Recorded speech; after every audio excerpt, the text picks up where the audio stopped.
Hello everyone, the iceberg analysis के digital platform पर आप सबका स्वागत है। आज के सेशन में हम एक इंपॉर्टेंट टॉपिक पर डिस्कस करेंगे।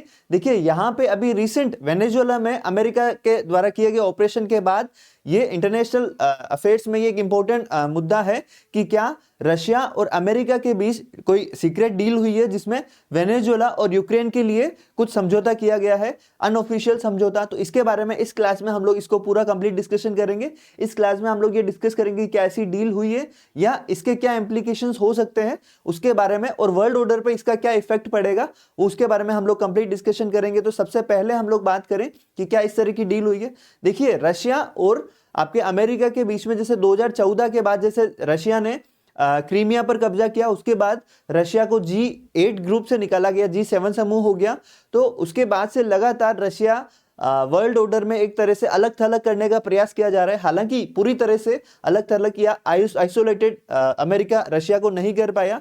इसके बाद से जैसे अभी रिसेंट रशिया यूक्रेन कॉन्फ्लिक्ट चल रहा है, उसके बाद से लगातार जो है अमेरिका द्वारा और यूरोपियन कंट्रीज द्वारा यूक्रेन को सपोर्ट किया जा रहा है। तो यहाँ पे सबसे इंपॉर्टेंट चीजें हैं कि क्या इन दोनों जो एक तरह से एनिमी कंट्रीज हैं, रशिया और अमेरिका, जो कि शीत युद्ध से भी लगातार एक दूसरे के विरोधी रहे हैं, क्या इन दोनों के बीच में कोई सीक्रेट डील हुई है जिसके तहत वेनेजुएला पर कब्जे के लिए रशिया चुप रहेगा और यूक्रेन पर कब्जे के लिए अमेरिका चुप रहेगा। देखिए, ये अनऑफिशियल क्या डील है इसके बारे में अगर अपन बात करें तो रशिया यूक्रेन के कॉन्फ्लिक्ट के बाद जब से डोनाल्ड ट्रंप अमेरिका के राष्ट्रपति बने हैं, उनका रवैया एक तरह से पहले कार्यकाल में भी रूस समर्थक रहा है, और अभी जो रशिया यूक्रेन कॉन्फ्लिक्ट में भी यूक्रेन के जो मूलभूत हित है, यूक्रेन की जो सॉवरेनिटी है, उसको लेके डोनाल्ड ट्रंप इतने पॉजिटिव नजर नहीं आते। आपने वोलोदिमीर जेलेंस्की और डोनाल्ड ट्रंप की मीटिंग के बारे में भी आपने देखा है कि जितनी बार भी मीटिंग हुई है, यूक्रेन को ये एश्योरेंस नहीं मिला है कि अमेरिका उनके जो खोए हुए क्षेत्र है उनको वापस लाने में मदद करेगा। इवन डोनाल्ड ट्रंप ये कह चुके हैं यूक्रेन को कि आपके जो खोए हुए क्षेत्र है आप उन्हें भूल जाएं, आप उन्हें रशिया को देके इस युद्ध को यहीं समाप्त करें। तो यहाँ पे सबसे इंपॉर्टेंट चीजें क्या है उसके बारे में अपन बात करें तो डोनाल्ड ट्रंप जब 2016 में अमेरिका के राष्ट्रपति बने थे, उससे पहले भी वह रूस समर्थक उन्हें माना जाता था। ऐसा आरोप लगता है कि डोनाल्ड ट्रंप के राष्ट्रपति बनने में रूस का सीक्रेट एक ऑपरेशन के तहत रूस ने अमेरिका के राष्ट्रपति बनाने में ट्रंप की मदद की थी। हालांकि ये आरोप कभी साबित नहीं हुए, लेकिन यहाँ पे अपन बात करें अभी रिसेंट 2025 में जब से डोनाल्ड ट्रंप राष्ट्रपति बने हैं, तो वह रशिया यूक्रेन कॉन्फ्लिक्ट में यूक्रेन का कम रशिया का ज्यादा सपोर्ट करते हैं। रिसेंटली अलास्का में जैसे रशिया अमेरिका की समिट हुई, उसमें भी डोनाल्ड ट्रंप रूस के राष्ट्रपति पुतिन पर कोई प्रेशर नहीं बना पाए। हालांकि यहाँ पे रशिया ने जितनी भी अपनी जो है प्रपोजल्स दिए हैं युद्ध को समाप्ति के लिए, उसमें अमेरिका पॉजिटिव नजर आ रहा है। इसके अलावा अभी रिसेंट जनवरी 2026 में अमेरिका ने वेनेजुएला के राष्ट्रपति निकोलस मदुरो को अरेस्ट किया। उसमें भी रशिया का जो रिस्पॉन्स है वो इतना इफेक्टिव या इतने जोरदार तरीके से उन्होंने नहीं उठाया, जबकि वेनेजुएला में उनके रशिया और चाइना के प्रॉपर इंटरेस्ट थे, क्योंकि वहां पे जो है निकोलस मदुरो को मिलिटेंट सपोर्ट भी रशिया के द्वारा दिया जा रहा था, जबकि ऑयल का एक्सपोर्ट चाइना को किया जा रहा था। तो यहाँ पे जो है पश्चिमी गोलार्ध में आपके जो दक्षिण अमेरिकी देश वेनेजुएला है, वो एक तरह से रशिया और चीन के समर्थन से फल फूल रहा था। तो यहाँ पे सबसे इंपॉर्टेंट बात करें कि एक तरह से पश्चिम गोलार्ध में वेनेजुएला में या दक्षिण अमेरिका में अमेरिका ने अपना, यूनाइटेड स्टेट्स ऑफ अमेरिका ने अपना प्रभुत्व साबित किया है। लेकिन अगर अपन बात करें कि क्या ये डील हो सकती है, तो यहाँ पे देखने वाला बात ये होगी कि अभी रिसेंट रूस ने क्लेम किया, रूस ने दावा किया कि उसके राष्ट्रपति आवास पर यूक्रेन ने बमबारी की, ड्रोन हमले किए, लेकिन उन्हें निष्फल कर दिया गया, उन्हें असफल कर दिया गया। तो यहाँ पे सबसे इंपॉर्टेंट चीजें ये हैं कि रशिया इस अटैक का काउंटर अटैक करेगा, इसका प्रतिकार करेगा। तो यहाँ पे ये देखने वाली बात होगी कि रूस इस आक्रमण का यूक्रेन को क्या जवाब देता है, कितना विनाशकारी जवाब देता है, क्योंकि रिसेंटली जो है कई क्षेत्र यूक्रेन के रशिया ने कब्जे कर रखे हैं और रशिया को इस मामले में पूर्ण रूप से बढ़त भी हासिल है। इस मामले में रशिया यूक्रेन कॉन्फ्लिक्ट में आपके रूस अभी अपनी पॉजिटिव पकड़ बनाए हुए है, जबकि यूक्रेन इस मामले में नुकसान में है।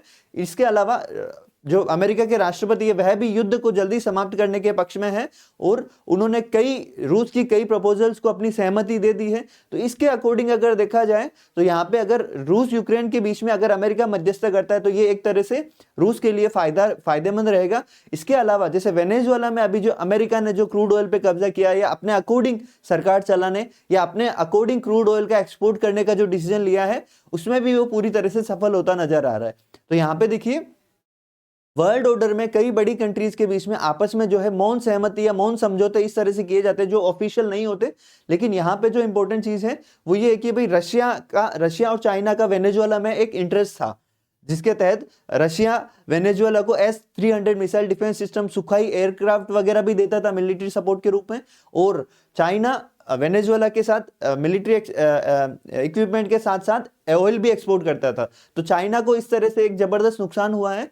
तो यहाँ पे वेनेजुएला का जो आक्रमण है वो इसके तहत अमेरिका ने वर्ल्ड ऑर्डर पे अपनी धाक कायम की है, जबकि यूक्रेन के मामले में अभी रशिया अपनी पॉजिटिव इमेज या पॉजिटिव स्थिति में अभी बनाए हुए है। यहाँ पर अमेरिका, यूरोप एक तरह से मिलके शामिल होकर भी रशिया का कुछ भी नहीं बिगाड़ पाए।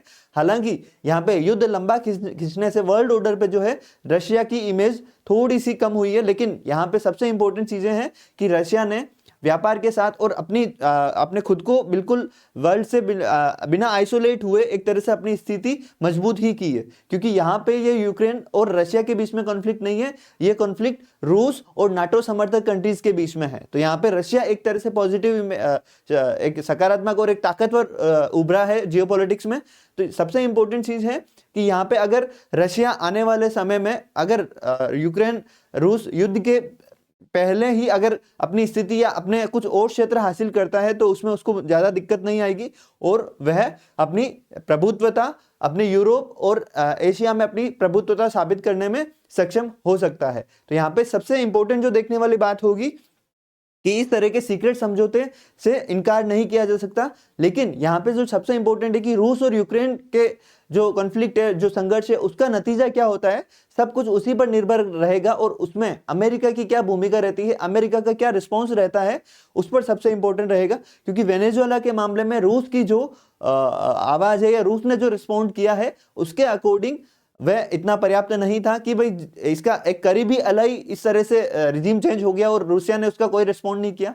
रिसेंटली अभी अमेरिकन नेवी ने रूस के एक ऑयल शिप को भी अपने कब्जे में लिया, तो उसका भी रशिया क्या रिस्पॉन्ड करता है, उन सब चीजों से ये स्पष्ट हो पाएगा कि यहाँ पे इन दोनों महाशक्तियों के बीच में क्या स्थिति है। इसके अलावा ईरान में भी अभी जो रिवोल्ट हो रहा है, ईरान में भी रशिया के अपने इंटरेस्ट से, चाइना के अपने इंटरेस्ट से, और यहाँ पे अमेरिका ईरान में भी रिजीम चेंज के कोशिश कर रहा है।